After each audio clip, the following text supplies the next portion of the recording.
Coming up next on YCU News, the U.S. Senate looking into energy efficiency bill. We'll hear about Bellows Falls' very own radio station. Business development continues along Lebanon's Route 120. With your local news, weather, and sports, it's time for YCU, your local view. Now, your daily digest of the Dartmouth Lake Sunapee region and central Vermont. News, sports, weather, public affairs, and all that's happening in our area. The news on YCU, your local view.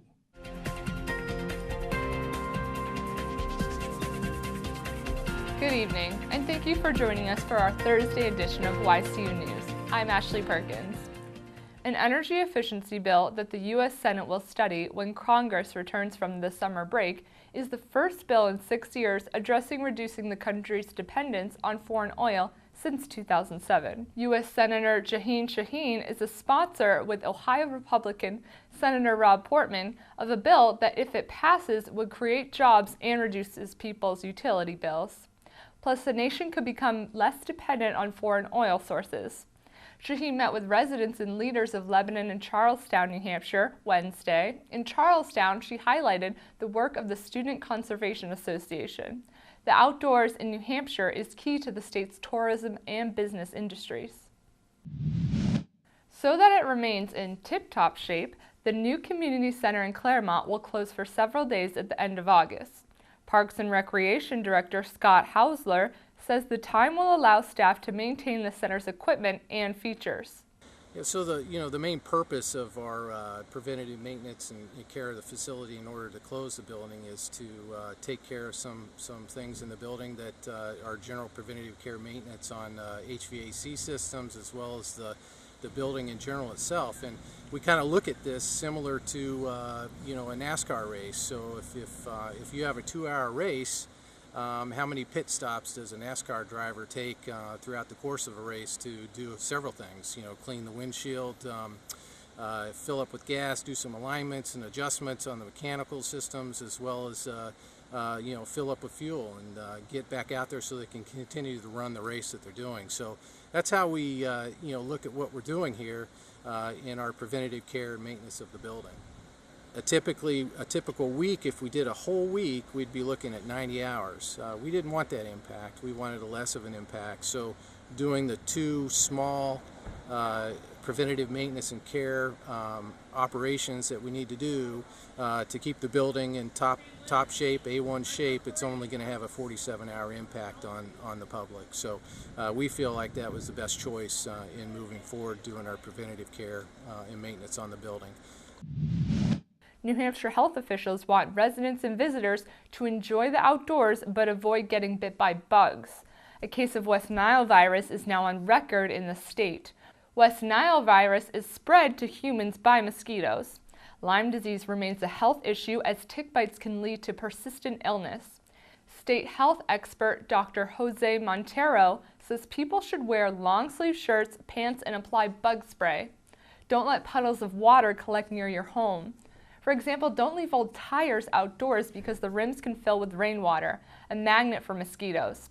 Cover up outdoor pools at night. For more information, visit the Center for Disease Control website at cdc.gov.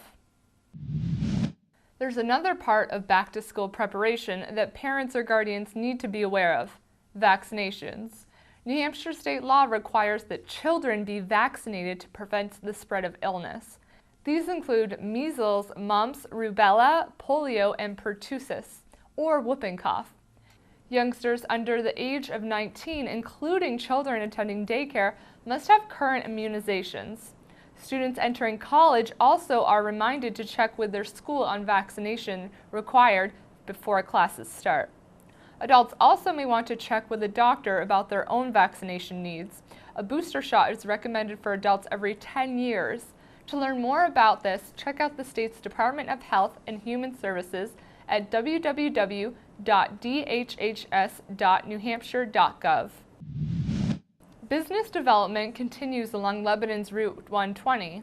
A vote by the Lebanon City Council on Wednesday supports extending water and sewer lines needed for the new business park's construction. Plans to build the Alteria Business Park still needs approval by the city's planning board. The new park would be near the existing Centria Business Park.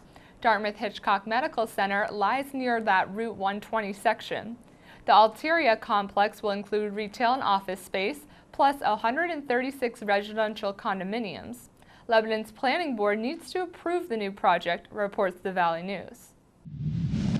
Some police departments in the Connecticut River Valley are turning to social media to help solve crimes. The Springfield Police Department uses Facebook to alert its followers about burglaries and other serious matters. Springfield Police post reports of drivers missing the Vermont Strong plate that once adorned the front of their cars. These plates are being removed, screws and all, from the Springfield Hospital parking lot. Cars parked on nearby streets are also being targeted, police say. Stargazers, your time has come. Today begins the 78th annual Stellafan Conservation in Springfield.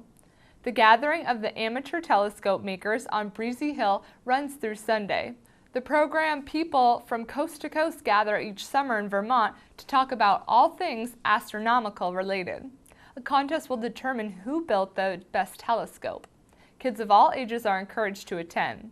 For more information, check out www.stellafan.org. Turning now to sports, playoff action begins for the Regional Baseball League. The Connecticut River Valley Baseball League begins its 2013 postseason Friday night at 6:30 p.m.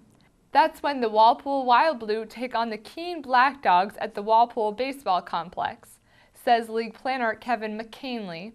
On Saturday, the Putney Fossils will host the defeating league champions, the Claremont Cardinals. Check out the schedule and learn more about the league at www.crvbl.org. When YCU News returns, we'll hear from Dan Carbonera, who has a story from Wool FM in Bellows Falls.